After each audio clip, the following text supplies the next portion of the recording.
सरांची कौतुक करण्याची स्टाईल थोडी वेगळी होती. जसे बल्लूजी आत्ता बोलले की काही न बोलता भरपूर बोलायचे. नुसती ती एक नजर इनफ होती आम्हाला सगळ्यांना. एकदा सरांनी आमच्याकडे बघितलं की कळायचं की सर आज खुश आहेत की रागावले आहेत, थोडे अपसेट आहेत, डिसअपॉइंटेड आहेत. सरांच्या बॉडी लँग्वेजवरनं कळायचं आम्हाला.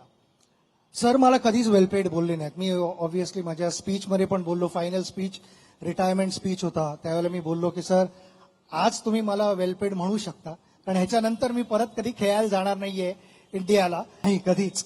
आणि आम्हाला कधीच वेलपेड बोलले नाही.